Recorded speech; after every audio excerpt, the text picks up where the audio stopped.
मरकजी काबीना की आज अहम मीटिंग है। इस मीटिंग में ई सिगरेट की पैदावार और फरोख्त पर पाबंदी लगाने पर गौर किया जा सकता है। इसके साथ ही साथ कानून की खिलाफ वर्जी करने पर सजा की मियाद पर भी काबीना की मीटिंग में तबादले ख्याल किया जाएगा। आपको बता दें कि काबीना की मीटिंग 10:30 बजे होने वाली है, जिसमें और भी दिगर फैसले लिए जा सकते हैं। और इस मीटिंग में क्या कुछ फैसले अहम लिए जा सकते हैं, अपने नुमाइंदे अनूप का रुख करेंगे। हमारे नुमाइंदे दिल्ली से जुड़ रहे हैं, अनूप गुप्ता। अनूप, बताइएगा, 10:30 बजे बताया जा रहा है कि मोदी काबीना की ये मीटिंग मुनक्किद होने वाली है। इस मीटिंग में ई सिगरेट के अलावा कौन से ऐसे फैसले हैं जो लिए जा सकते हैं?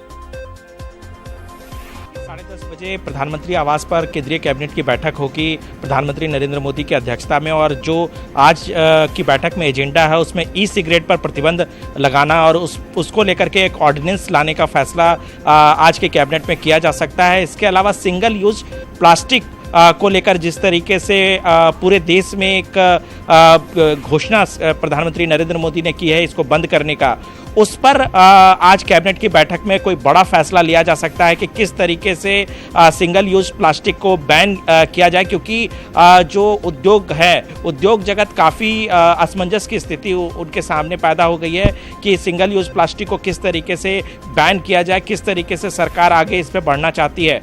जहाँ तक ई सिगरेट की बात करें तो ई सिगरेट को लेकर के इससे पहले ग्रुप ऑफ मिनिस्टर्स ने कई रिकमेंडेशन हेल्थ मिनिस्ट्री को दे रखी है, जिसमें इस पर प्रतिबंध लगाने की बात कही गई है। ग्रुप ऑफ मिनिस्टर की तरफ से कहा गया था ये बहुत खतरनाक है सेहत को लेकर के, इसको तत्काल प्रभाव से बंद कर देना चाहिए। और यही वजह है कि आज की कैबिनेट में इसको लेकर ऑर्डिनेंस लाया जाएगा सरकार की तरफ से, और जो आगामी सत्र बुलाया जाएगा उसमें इस पर कानून भी बनाया जा सकता है। तो ये बड़े फैसले हैं ई सिगरेट को लेकर के।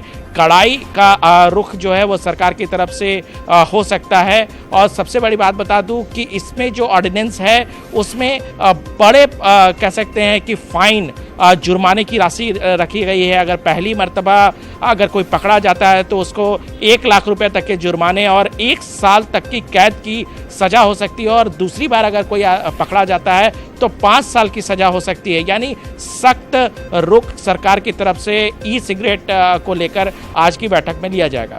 जाहिर सी बात है, तो जिस तरीके से मोटर व्हीकल एक्ट को लेकर हमने देखा है कि सख्त फैसले लिए गए, सख्त कानून का निफाज किया गया है, और उसके बाद अब सरकार पूरी सरगर्म है और सरकार ई सिगरेट को लेकर भी फैसले लेने वाली है। अब देखना ये होगा कि काबीनी मीटिंग में इसके अलावा क्या कुछ फैसले लिए जा सकते हैं। इस मीटिंग पर आप नजर बनाए रखें, हम आपसे दोबारा राब्ता कायम करेंगे। फिलहाल बेहद शुक्रिया अनूप हमारे साथ जुड़ने के लिए और तफसीलात देने के लिए।